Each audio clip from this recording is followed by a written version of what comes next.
Sea Dog here, giving you my 2 cents on the NWA EmPowerrr show.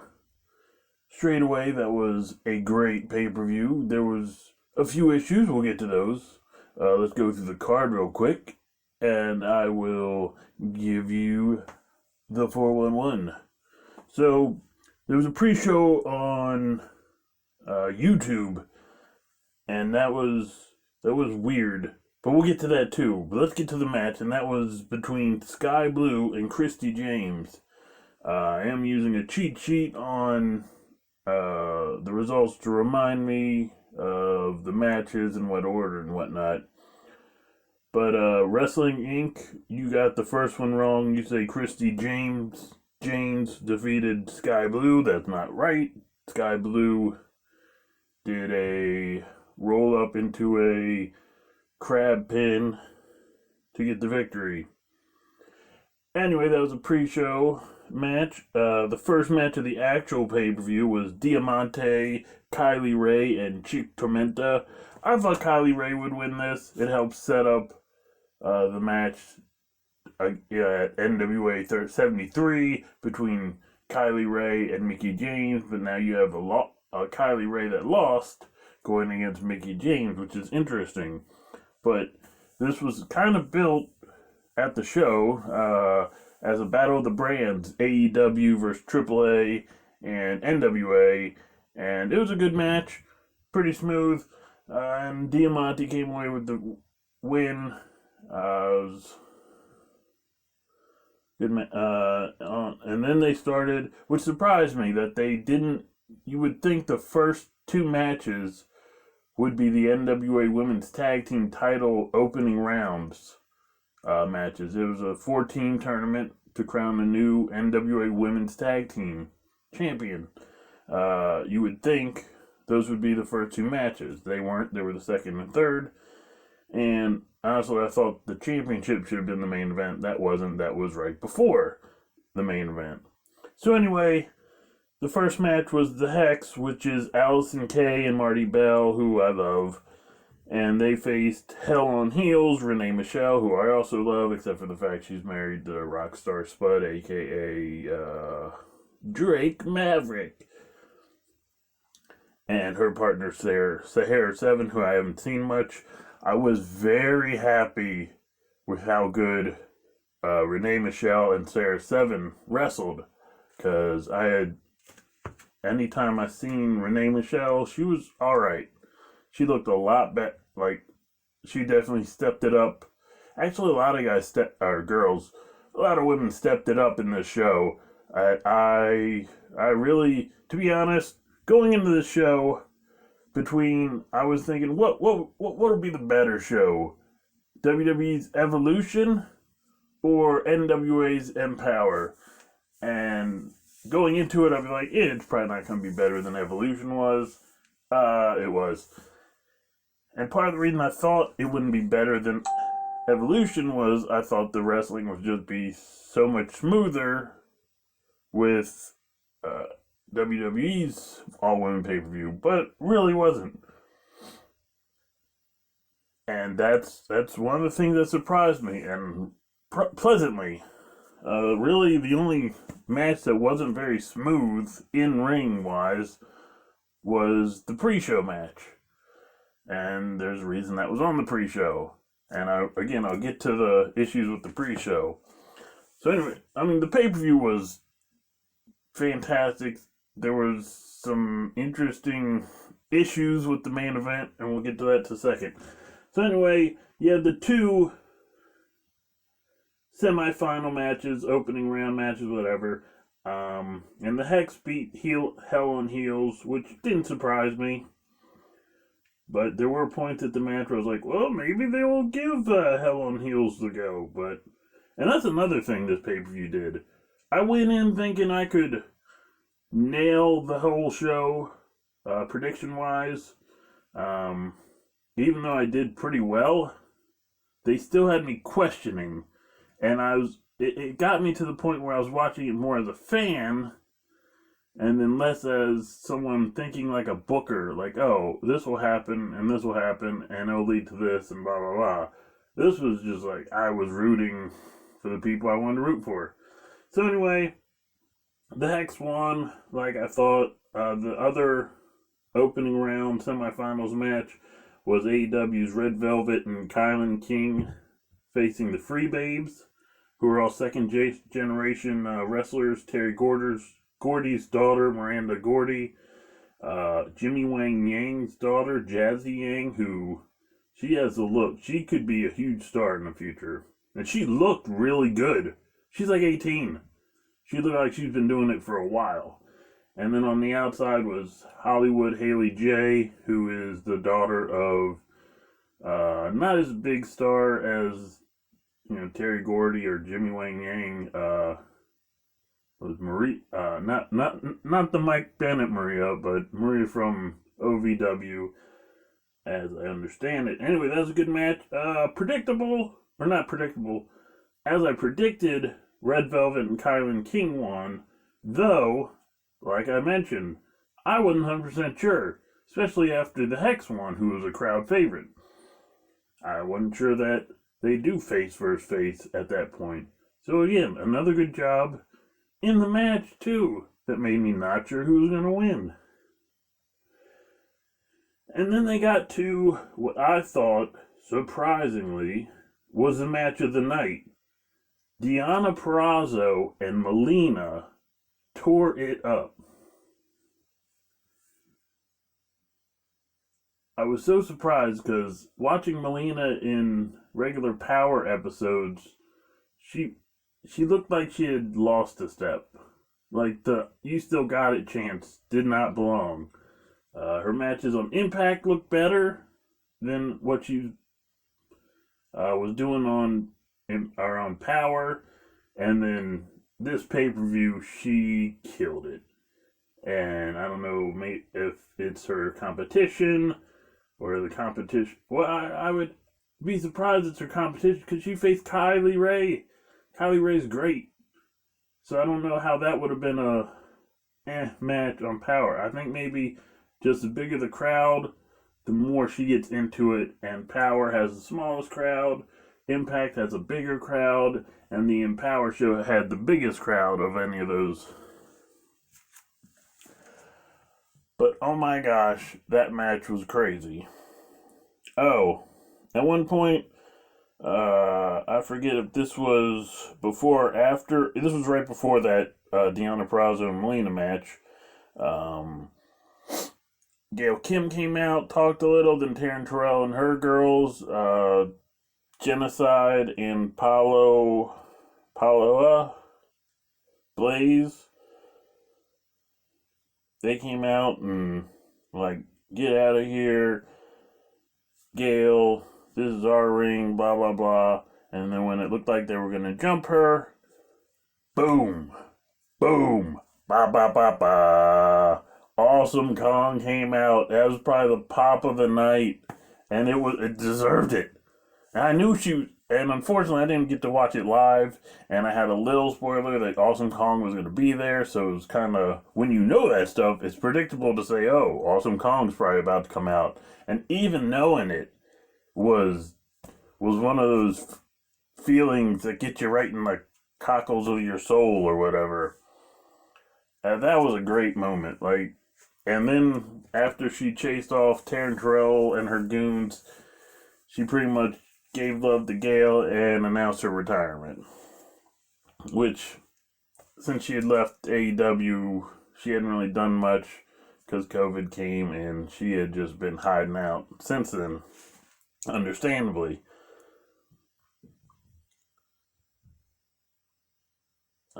After that,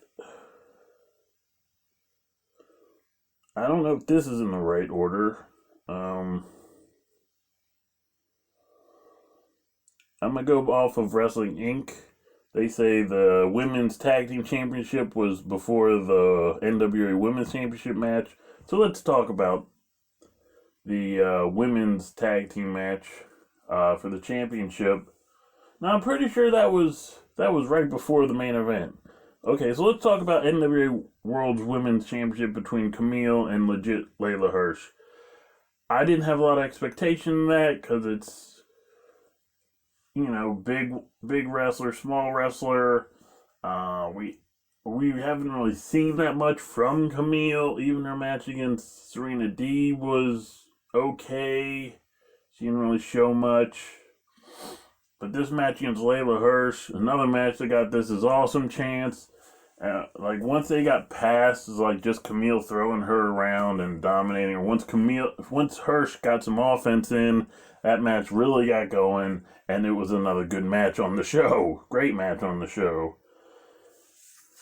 And then I was a little surprised. They kind of had a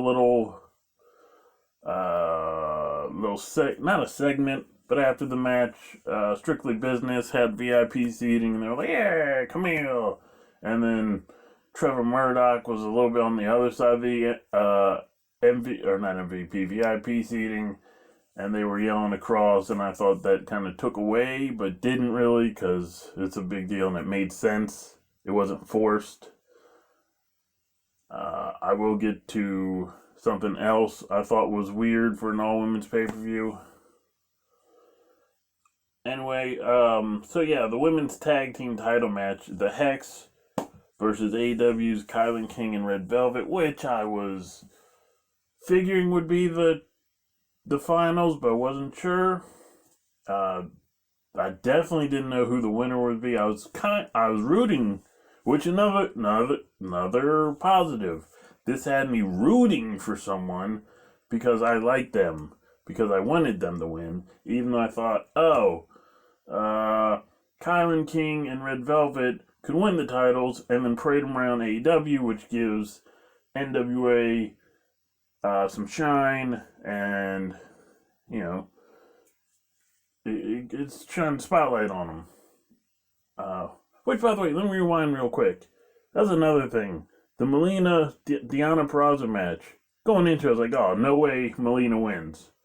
And then, before the match and while I'm watching, I'm like, well, maybe they do let Melina win. And I'm like, yeah, but both shows record episodes up to 8 weeks in advance, and how do you do that? And then, my brain started, kind of answering those questions. I was like, shoot, they might actually let Melina win. I mean, then she'd probably lose it right back to Deonna before Bound for Glory. But that was another good, bravo. Anyway, so the Hex against Killian King and Red Velvet, that match was good. It didn't go the way I expected it to go. There were definitely some times I thought, as a fan of the Hex and rooting for the Hex, even though I love Kylan King, I like Red Velvet all right. I think she's a little over pushed versus some other women. AEW loves the small wrestlers, women or men. So yeah, I wasn't thinking false finishes. I was like, oh no, my team's gonna lose. Not Allison. Come on, Allison. Come on, Marty Bell. And it was a great interview earlier in the night with Marty Bell and Allison Kay. Marty Bell brought some old history, and she wanted to win this title so she'd be the first recognized Dominican Republic NWA champion, because it was you'd have to Google it. Google NWA Dominican Republic champion, and you should find the story on that. So that actually made me start thinking, well, maybe they could win. That's kind of a messed up interview to do and then have her not win. But like I said, I was so sure Kylan King and Red Velvet were gonna win, so they could parade those titles around on AEW. Instead, they gave it to Ring of Honor women. So anyway, we got the main event. This was a 10-woman gauntlet match, but it wasn't your regular gauntlet match where 2 people start, someone gets beat, a new person comes in. But it also wasn't a Royal Rumble. So this is how it worked. You had the first 2 come in, they wrestled for 2 minutes, someone came in, like a Rumble. But you had to pin or submit your opponent. I wish they would have had count out. and this will lead to one of my issues with that match. First, actually, I have a few issues. First, I am kind of getting tired of these 1 and 2s lasting in these Rumbles till the end, which is what happened with this. Was it Final 4, I think, the Final 4 were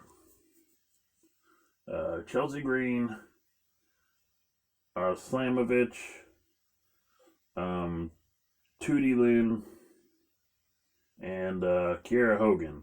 Well, Kiera Hogan and Chelsea Green were the first 2 in, and then they made it to the Final 4. I'm kind of tired of that. It's a little more believable. I mean, it's believable in general, but it doesn't need to happen all the time. Your Rumble, your Gauntlet winner doesn't always need to come from the beginning. I kind of wish, unless they have certain spots and whatnot planned, figure out who you want to win, and then legit draw everybody. I mean, if you want, like they did with the Rumble with Shawn Spears, or back then it was Ty Dillinger, who was hot on the whole 10 thing, came out at 10, and the crowd went nuts. Yeah, but I'm kind of tired of like when those 2 came out, I was like, one of these 2 are gonna win because they were both big stars. I didn't think it was gonna be Kiera Hogan because AEW was kind of burying her, and the winner of this has a world title shot at NWA 73. So when Chelsea Green came out won, I was like, oh, she's probably gonna win this. Especially you look at the other talent in the show. I mean, the only other big names, really for NWA was Genocide. Maybe Lady Frost, but she had just lost a match in the championship series. So that was one problem. The biggest problem of the match is when Lady Frost comes out, she refused to get in the ring. Well, apparently, there were some other refusals because the camera refused to change back to the match. Because every time someone came in, it came in to a specific camera designed to concentrate on the person entering. And when Lady Frost came into the match but didn't get in the ring, the camera stayed on her for a long time. The Lady Frost name plate came up and stayed on for a long time. We didn't see the match for a long time. So I'm wondering if there was a technical difficulty that the cameras wouldn't change, the nameplate wouldn't come off, and so they had to kind of do things on the fly. So you heard like Red Velvet and the announcers like talking about what's going on in the ring. You couldn't see it, and then every 2 minutes someone comes in. It was I was pretty sure it's over 2 minutes, just because of the camera. And then once they finally got it over to the camera that was the hard camera for the wrestling, it wasn't too long until they had the countdown for the next person to come in. That was kind of like, ew. And that's really the biggest issues NWA has. It's like they seem disorganized sometimes, and that seemed like a disorganized or a really bad technical difficulty, and we here Back to Brag know very much about technical difficulties. So anyway, the match continued. The match was alright. Then they had I don't even think he's trans. I think he's just a cross-dresser going by Jamie Senegal. Because there's a difference between drag queens and trans, even though people don't really act like it. So I'm not sure her deal, whatever. I'm not sure Jamie Senegal's, aka Bryce something's deal, whether he's trans or just a crossdresser. Had a manager who was also like a drag queen. So, which is odd. So you're gonna advertise you have all women's pay-per-view, and you bring in uh, a cross. Well, see, that's the thing. If it's a cross-dresser, then definitely why is he in the match? Trans. If you want to count trans as women, I'm not getting into that argument. Then okay, I understand that. So that kind of like that's kind of weird. Like you're trying to say empower women, but you're bringing, and that might be a controversial thing. I had never heard of Jamie Senegal before that. And it took me a second. I was like, is that a guy, a woman that used to be a guy? I don't know. But that was kind of weird, like I said. But it is what it is. I still enjoyed the match. It didn't take away from me. I'm sure it took away from some, and probably didn't take away from others. Some people probably loved it. It was is let that affect you how it affects you. Argue in the comments, but be respectful. And then finally, Chelsea Green wins, and it was kind of weird because as soon as she won, everyone came out, and it was a weird celebration of the pay-per-view, but also celebration that Chelsea Green won, and they were, I don't know if it was purposeful, but they did a good job of keeping Chelsea Green and Camille away because they were going to wrestle next. I thought Camille was going to come straight down the ring and be like, you and me tomorrow.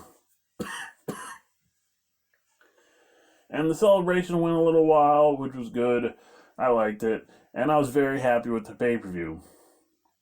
So then, I was like, wait a minute. I knew Sky Blue had a match, but I didn't see it on the pay-per-view. So then I finally realized, oh, it's not on Fight, it was on YouTube. So I go watch it on YouTube, and the first 10 minutes is this poor woman just standing in the ring waiting for her cue to sing the national anthem. And then after that, people are filing in. I think they should have let them know that the show was going to start a little earlier. So after that, after the national anthem, they do the match, and then they do this interview with Melina, and then halfway through the interview, it stops. And again, I didn't see it live, so maybe the live stream continued, and then there was just a problem with YouTube, putting the whole thing up. But, yeah, that's it. The pre-show was super unprofessional. Again, NWA sometimes showing their unorganized or unplanned or something issues. They really need to work on that. There's certain things I don't understand why they don't do better. I think their website could be better. I think sometimes they're disorganized with their storytelling. Sometimes they kind of hint at a story and then it goes nowhere. Why did, after Camille won the world title, Genocide come in and get rid of Melina the next night when Melina was like, oh, no, you didn't, or whatever. Or maybe it was after she beat, it was after she beat Deebs. And then it didn't go anywhere. It looked like Genocide was like, I got you, girl. And then she ended up hanging out with Taryn Terrell. So I'm not sure what's up with that. But yeah, little things like that NWA needs to work on. But back to the main topic. EmPowerrr was amazing. I loved it. And can't wait for NWA 73 tonight. And I will try to give you a little thing on that too. Alright, wow, this video went really long. Like, subscribe, turn notifications, and all that good stuff, people. Peace.